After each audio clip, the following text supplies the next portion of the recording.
Hi friends, welcome to Kitchen Queen. இன்னைக்கு நம்ம பார்க்க போற ரெசிபி ஒரு ஹெல்த் ட்ரிங்க் ரெசிபி தான் Homemade Horlicks. இதுல நம்ம வெள்ளை சக்கரை கூட யூஸ் பண்ணாம நாட்டு சக்கரை யூஸ் பண்ணி இந்த ஹார்லிக்ஸை நம்ம செய்ய போறோம். இது ரொம்ப ஈஸியாவும் சுலபமாவும் செஞ்சிரலாம். இது பெரியவங்கல இருந்து சின்னவங்க வரைக்கும் தாராளமா குடிக்கலாம்.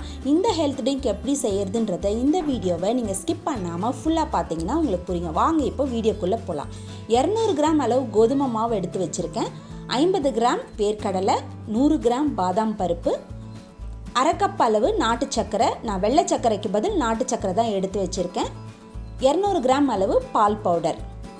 எந்த கம்பெனி பால் பவுடர்னாலும் வாங்கிக்கோங்க. இந்த 200 கிராம் கோதுமை மாவை நம்ம வறுக்க போகிறோம். அதே மாதிரி 50 கிராம் வேர்க்கடலை, 100 கிராம் பாதாம் பருப்பு, இந்த ரெண்டையும் நல்லா ட்ரை ரோஸ்ட் பண்ண போகிறோம். இப்போ வேர்க்கடலை வறுத்த வேர்க்கடலை தான் இருந்தாலும் தோல் நீக்கிட்டு கொஞ்சம் நேரம் சூடுபடுற அளவுக்கு நம்ம வறுத்து எடுத்துக்கலாம். வேர்க்கடலை நீங்கள் இதோட கொஞ்சம் கம்மியாக கூட எடுத்துக்கலாம். 50 கிராம் தான் எடுக்கணும்னு கிடையாது. ஒரு 25 கிராம் அளவுக்கு கூட எடுத்துக்கலாம். இப்போ ஒரு 2 நிமிஷம் அதை வறுத்து எடுத்துட்டேன். அதே மாதிரி பாதாம் பருப்பையும் நல்லா நம்ம வறுத்து எடுத்துக்கலாம். ரொம்ப கருக விட்டுறாதீங்க. மீடியம் ஃப்ளேமில் வச்சு நல்லா வறுத்து எடுத்துக்கோங்க. பாதாம் பருப்பு நீங்கள் தாராளமாக 100 கிராம் நான் போட்டிருக்கேன். நீங்கள் 150 கிராம் கூட போட்டுக்கலாம், ஒன்றும் தப்பு இல்லை. பாருங்கள், நல்லா நான் ரோஸ்ட் பண்ணி எடுத்துட்டேன். இதை ஒரு கப்பில் போட்டு நம்ம தனியாக எடுத்து வச்சுக்கலாம். இப்போ நம்ம எடுத்து வச்சுருந்தோம் இல்லைங்களா 200 கிராம் கோதுமை மாவு, அதை சேர்த்துக்கலாம்.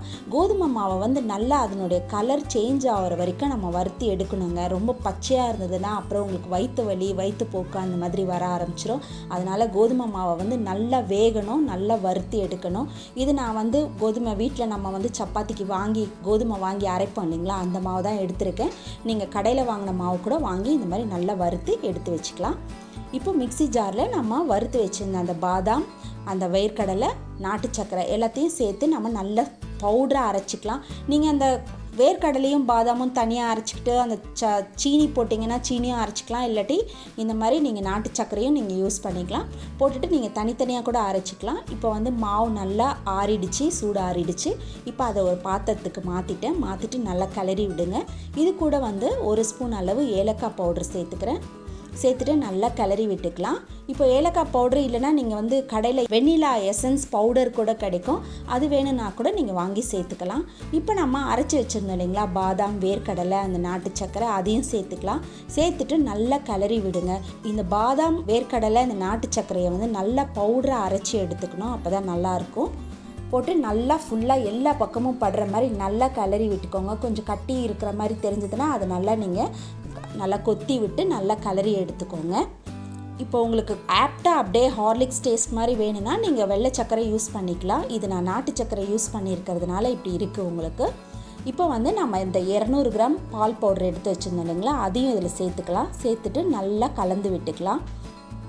ஃபுல்லாக இது எல்லா பக்கமும் படுற மாதிரி இது கலந்து விடுறதுல தாங்க இருக்குது. அப்போ தான் எல்லா பக்கமும் கலந்து எல்லாமே ஒன்று சேர நமக்கு கிடைக்கும். அதனால் நல்லா கலந்து விட்டுக்கோங்க. கட்டி விழாமல் நல்லா கலந்து விட்டுக்கணும்.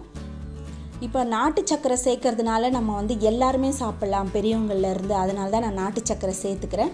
உங்களுக்கு நாட்டு சக்கரை பிடிக்கலன்னா நீங்கள் வெள்ளை சக்கரை கூட சேர்த்துக்கோங்க. பாருங்கள், எல்லாமே நல்லா கலந்து விட்டுக்கிட்டேன். பாருங்கள் எவ்வளோ நல்லா அழகாக சூப்பராக ரெடி ஆகிடுச்சு பார்த்தீங்களா நம்மளோட ஹோம்மேட் ஹார்லிக்ஸ். இது நம்ம எப்படி கலக்கிறதுன்றதை நான் உங்களுக்கு காமிக்கிறேன். ஒரு 1லேருந்து 1.5 ஸ்பூன் அளவு அந்த ஹார்லிக்ஸ் பவுடரை நான் போட்டிருக்கேன். 1 ஸ்பூன் அளவு நாட்டு சக்கரை தான் சேர்த்துருக்கேன். சேர்த்துட்டு நல்லா பால் ஊற்றிட்டு நல்லா கலந்துக்கோங்க. பாருங்கள், உங்களுக்கு கலர் கூட இந்த ஹார்லிக்ஸ் கலரில் தான் இருக்கும். நல்லா இந்த மாதிரி கலந்துக்கோங்க. சின்ன பிள்ளைங்களுக்கு கொடுக்குறதா இருந்தால் நீங்கள் வடிகட்டி கொடுத்துக்கோங்க. பெரியவங்களாக இருந்தால் அப்படியே குடிச்சிக்கலாம். அவ்வளோதாங்க, நம்மளுடைய ஹோம்மேட் ஹார்லிக்ஸ் சூப்பராக ரெடி ஆகிடுச்சு. நீங்களும் இதை உங்கள் வீட்டில் செஞ்சு பாருங்கள். உங்களுடைய ஃபீட்பேக்கை என்னுடைய கமெண்ட் பாக்ஸை போடுங்க. இந்த வீடியோ உங்களுக்கு ரொம்ப பிடிச்சிருந்துன்னா உங்கள் ஃப்ரெண்ட்ஸ் அண்ட் ரிலேட்டிவ்ஸ்க்கு ஷேர் பண்ணுங்கள், லைக் பண்ணுங்கள், கமெண்ட் பண்ணுங்கள். நம்ம சேனலை சப்ஸ்கிரைப் பண்ணாதவங்க சப்ஸ்கிரைப் பண்ணிக்கோங்க. பக்கத்தில் இருக்க பெல் பட்டனை மறக்காமல் கிளிக் பண்ணிக்கோங்க. மீண்டும் உங்களை அடுத்த ரெசிபியில் சந்திக்கிறேன். Until then, bye.